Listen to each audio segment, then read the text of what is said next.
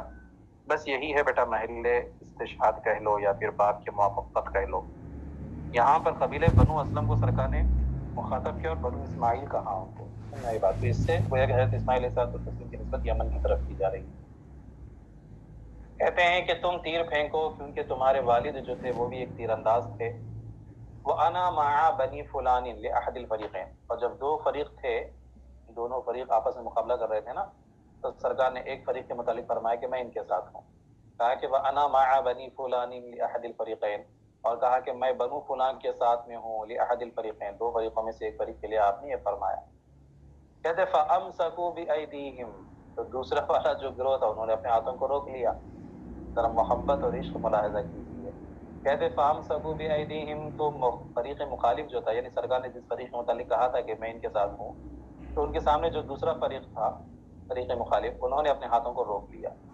قال، سرکار اقدس صلی اللہ علیہ وسلم نے ارشاد فرمایا، راوی کہتے ہیں کہ فقال ما لهم، سرکار نے فرمایا کہ ما لهم، ان کو کیا معاملہ ہے؟ مطلب کیوں یہ لوگ تیر اندازی نہیں کرے، اچانک اپنے ہاتھوں کو روک لیے؟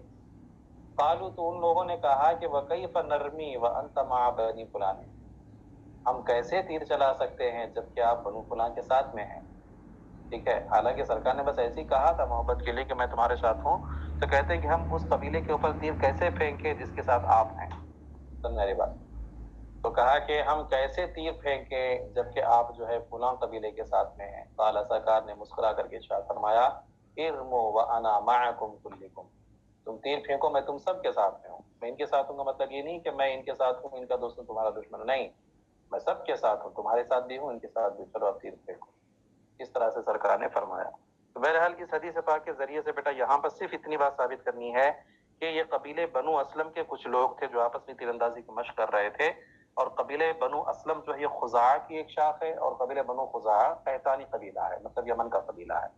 سمجھا نہیں بات؟ تو ان لوگوں کو سرکار نے کیا ہے بنو اسماعیل کہہ کر کے مخاطب فرمایا ہے۔ بس یہی ہے بات کے مطابقت کہ سرکار اقدس صلی اللہ علیہ وسلم نے حضرت اسماعیل علیہ السلام کی نسبت یمن کی طرف فرمائی۔ ہاں جی، بات سمجھ میں آئی آپا جان لوگ؟